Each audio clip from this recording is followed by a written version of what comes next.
Assalamu alaikum et bienvenue dans cette nouvelle série de Ramadan où on va parler de la vie des prophètes. Donc pendant le mois de Ramadan, le programme sera un petit peu différent.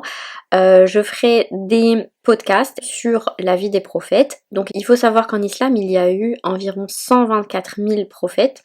Cependant, uniquement 25 sont mentionnés dans le Coran par nom.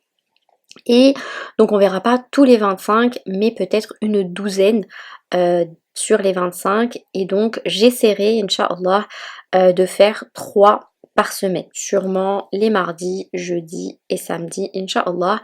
Et puis après Ramadan, on reprendra le programme de d'habitude tous les dimanches sur un thème par semaine. Donc aujourd'hui, on va remonter aux origines de l'humanité, à la toute première histoire qui nous concerne tous évidemment, celle de notre père et de notre mère, donc Adam et Hawa alayhum salam. Donc on va voir la création d'Adam, son épreuve, son repentir et surtout les enseignements profonds que nous devons en tirer pour nous, pour nos propres vies d'aujourd'hui.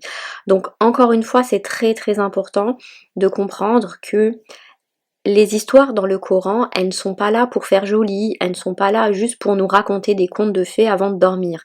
Les histoires dans le Coran ont des ahkam, c'est-à-dire des sagesses derrière. Allah veut nous montrer sa sagesse, veut nous montrer et nous aider dans nos épreuves à travers ces histoires-là des prophètes. Alors, c'est très important de les connaître, de méditer dessus, mais surtout de comprendre la sagesse qui se cache derrière pour justement nous aider, nous élever spirituellement et nous aider dans nos épreuves notamment. Donc il faut savoir que Allah nous raconte cette histoire dans plusieurs sourates du Coran, notamment Surat al-Baqarah, Surat al-A'raf, al-Hijr, Sad et Taha. Donc cette histoire-là est très importante, c'est la toute première histoire de la création justement, donc c'est là que tout a commencé, disons. Donc déjà on va voir pourquoi Adam a-t-il été créé, pourquoi Iblis, donc le diable, a-t-il refusé de se prosterner devant lui, et que devons-nous retenir de cette histoire pour nous aider à grandir spirituellement, pour nous aider nous dans nos vies. Alors déjà on va commencer par voir 2 versets très importants qui montrent la création d'Adam. Donc déjà, dans Surat al-Baqarah, Allah nous dit « Lorsque ton Seigneur confia aux anges, je vais établir sur la terre un khalifa », donc un successeur, un vicaire, un représentant, disons, ils dirent « Vas-tu y désigner quelqu'un qui sèmera la corruption et y répandre le sang, alors que nous te glorifions et proclamons ta sainteté ?» Il dit « En vérité, je sais ce que vous ne savez pas. » Donc là, c'était la réplique des anges, hein, quand ils disent vas-tu y désigner quelqu'un qui sèmera la corruption, etc.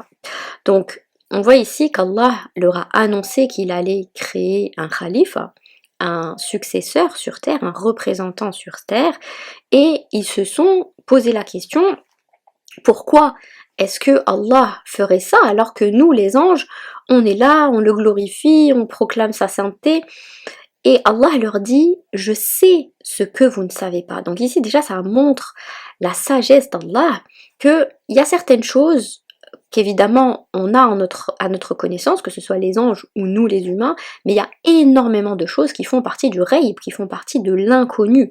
Et donc c'est important de partir avec ce principe-là, qu'on ne peut pas tout comprendre dans la vie, qu'on ne peut pas tout savoir dans la vie. Donc Allah a créé Adam à partir de terre et d'argile. On voit ça dans la sourate 15. « Et lorsque ton Seigneur dit aux anges, je vais créer un homme d'argile crissante, issu d'une boue malléable, quand je l'aurai bien formé, je lui aurai insufflé de mon esprit, tombez alors prosterné devant lui. » Donc ici, Allah nous montre que Adam est créé à partir de terre, donc d'argile, ce qui symbolise l'humanité et l'origine terrestre de l'humanité, parce que il faut savoir que cette argile-là est venue de la terre, donc Allah avait envoyé des anges pour récupérer cette argile-là et le monter aux cieux, et donc avec cette argile-là, il a créé Adam. Ensuite, Allah lui insuffle son esprit.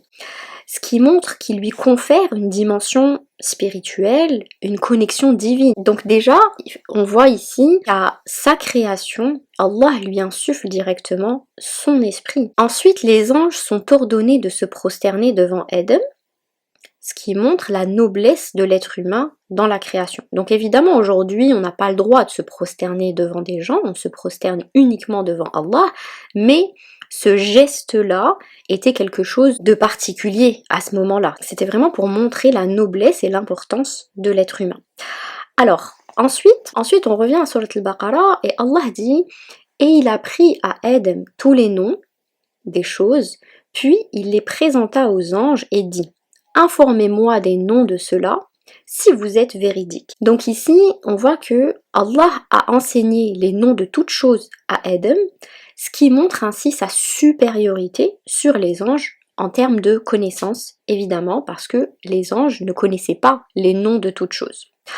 Donc ici, on voit que l'enseignement qu'on peut tirer de toutes ces choses-là, c'est que la connaissance est un don d'Allah et un moyen d'élévation. Allah donne la connaissance à qui il veut, c'est un don, et c'est un moyen pour nous de nous élever, pour nous éduquer, pour apprendre des choses, et plus on s'éduque et plus on apprend des choses, et plus on se rapproche d'Allah.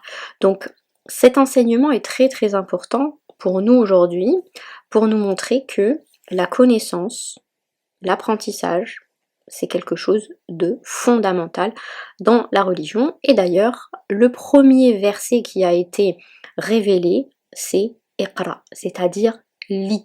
Donc, ça nous montre à quel point la lecture, la connaissance est quelque chose de très important en islam.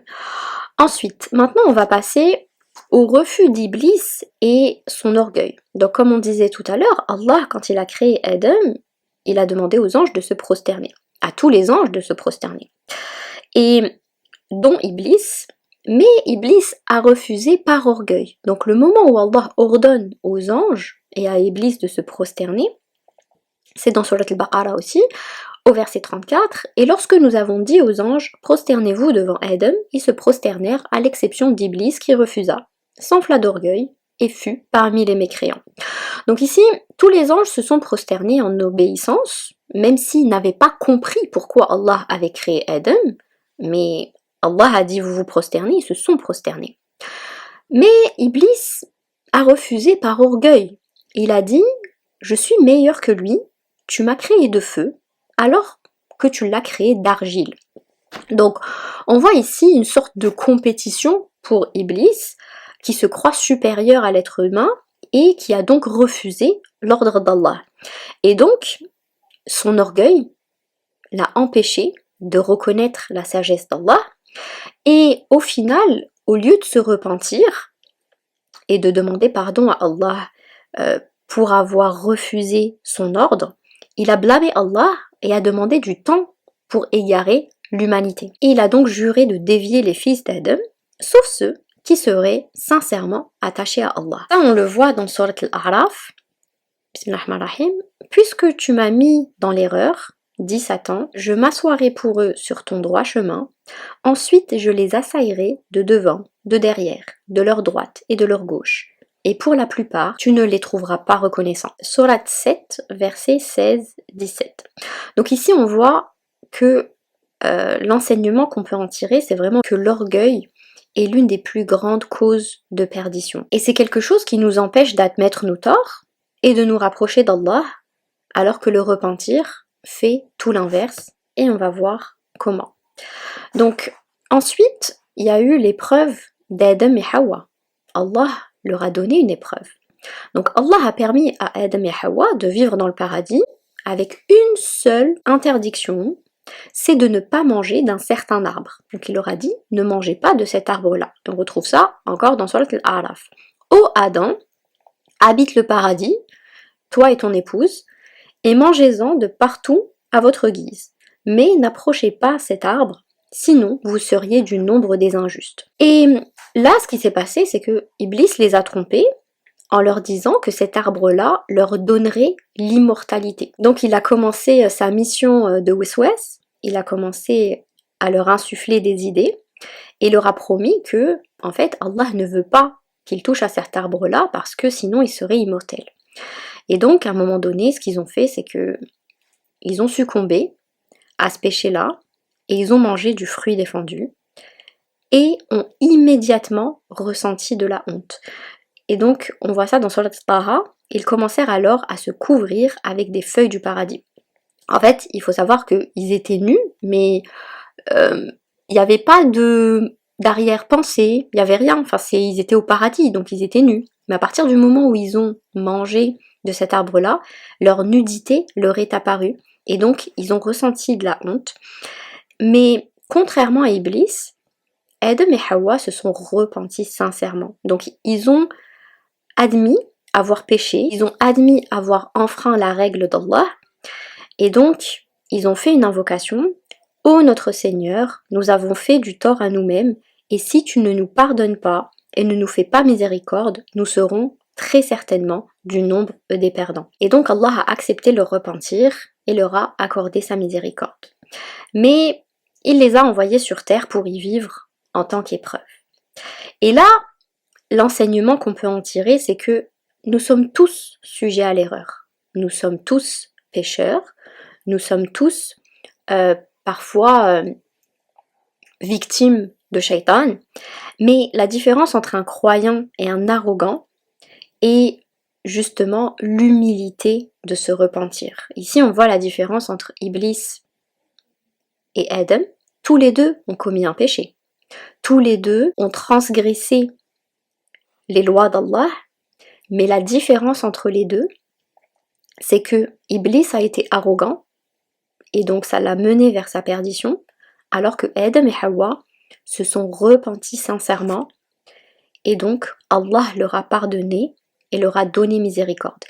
Et c'est exactement la même chose dans nos vies. Nous sommes tous des pécheurs, nous sommes tous imparfaits, mais la différence entre un croyant et un arrogant, c'est tout simplement notre repentir. Donc, istighfar, istighfar, istighfar. Demandons pardon à Allah pour tout, pour les péchés dont on est au courant, pour les péchés qu'on fait sciemment, pour les péchés qui nous échappent même, qu'on ne sait même pas qu'on est en train de commettre un péché.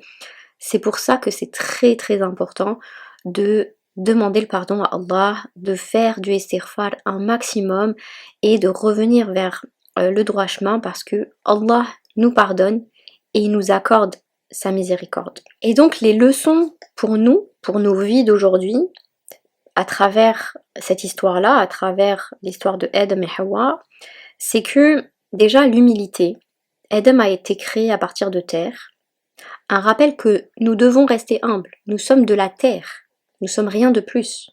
Peu importe nos accomplissements, peu importe qui on est, peu importe les qualités qu'on a, peu importe les personnes qu'on connaît, peu importe l'argent qu'on a dans notre compte en banque, nous sommes de la terre et nous reviendrons à la terre. Donc c'est important de garder cette humilité. Deuxième enseignement, c'est le repentir. Adam a montré que l'erreur est humaine, mais le repentir sincère est toujours accueilli par la miséricorde d'Allah. Toujours. À partir du moment où on fait un péché, on commet un péché, et qu'on se repent, les portes de la miséricorde sont toujours ouvertes jusqu'à notre dernier souffle. Donc, très important de se repentir tous les jours, à tout moment.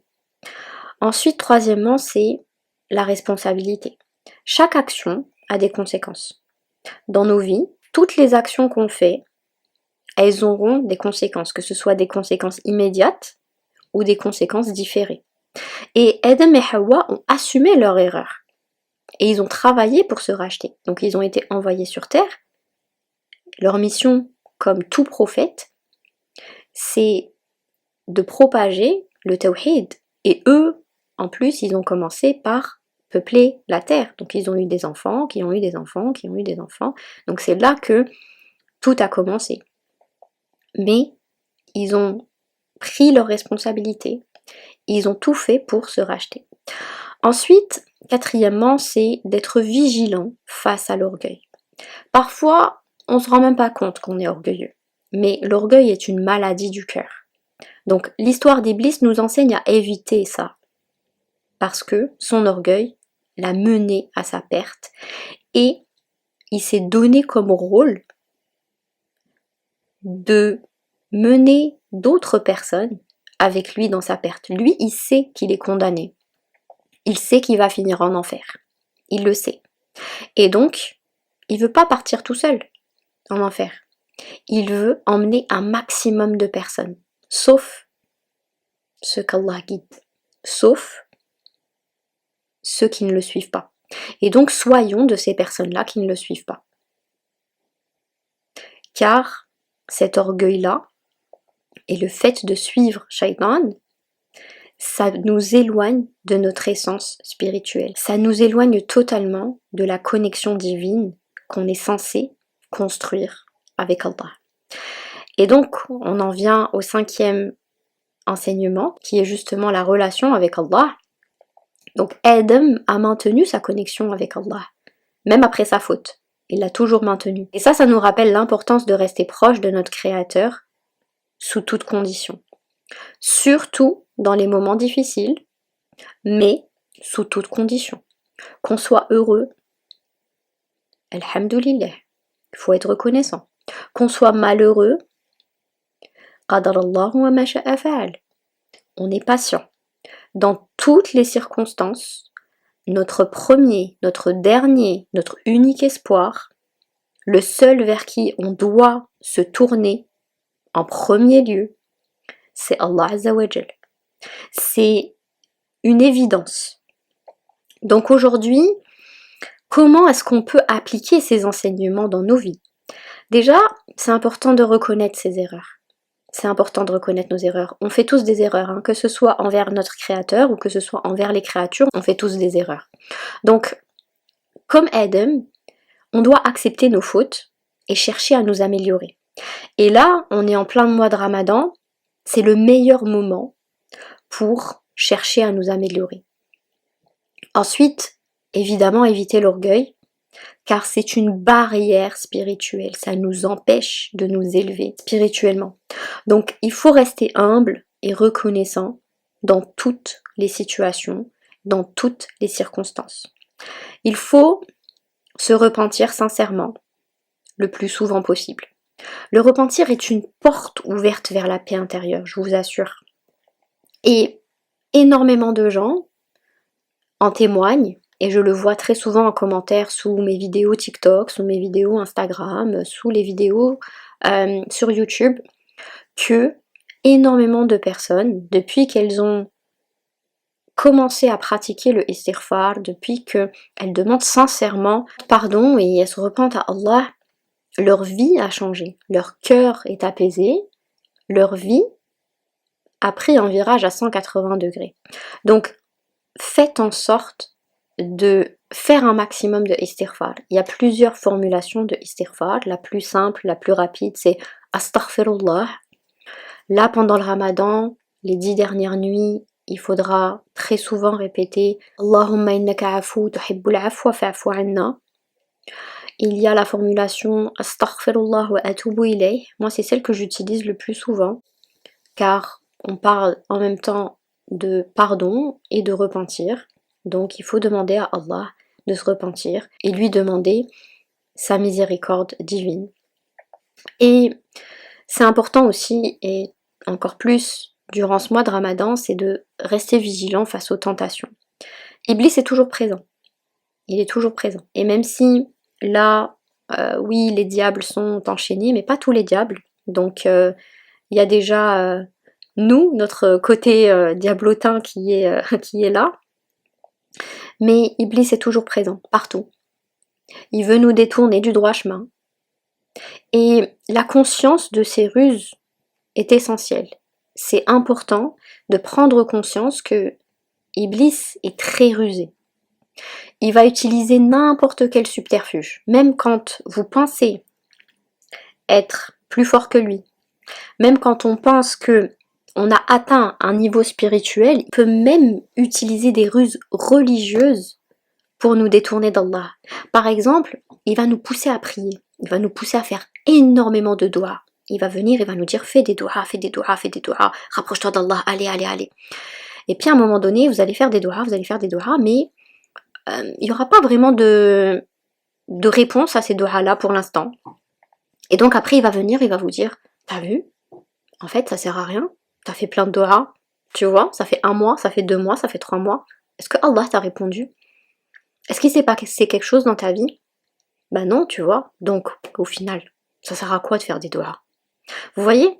Donc, il peut même faire en sorte de nous pousser vers la religion pour après nous abattre et essayer de nous montrer, nous démontrer que Allah ne répond pas à nos invocations. Mais il ne faut pas tomber dans ce piège-là parce que Allah a son timing. Allah nous dit de faire des doigts dans plusieurs versets du Coran. Et les doigts, c'est l'une des plus belles formes de connexion avec Allah. C'est l'une des plus belles conversations avec Allah. Donc ne tombez pas dans l'impatience, ne tombez pas dans les pièges de Shaitan, parce que il va utiliser n'importe quel subterfuge, il va utiliser vos failles pour vous éloigner d'Allah. Il est rusé, mais il n'a aucun pouvoir sur nous. La seule chose qu'il peut faire, c'est de nous insuffler des choses. Le seul qui a un véritable pouvoir sur nous, c'est Allah Azza wa Jal. Donc soyons dans le camp d'Allah au lieu d'être dans le camp de Iblis. Donc voilà un peu pour l'histoire d'Adam. Elle est bien plus qu'un récit historique. C'est vraiment un guide spirituel qui nous aide à naviguer dans nos vies quotidiennes. Déjà, elle nous rappelle notre origine, notre but et notre relation avec Allah Azza wa Jal. Donc, dans les prochains épisodes, Inch'Allah, on explorera d'autres prophètes et leurs enseignements tout aussi riches. Je vous remercie de m'avoir écouté et j'aimerais vous poser une question. Vous, quelle leçon de l'histoire d'Adam résonne le plus avec vous aujourd'hui? Est-ce que c'est l'humilité? Est-ce que c'est le repentir? Est-ce que c'est le fait de prendre ses responsabilités? Est-ce que c'est le fait d'être vigilant face à l'orgueil? Est-ce que c'est la relation avec Allah Azza wa Jal? Ou autre chose?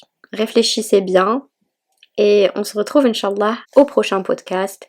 Et je vous dis Sahaf Torkom et à la prochaine fois Inch'Allah.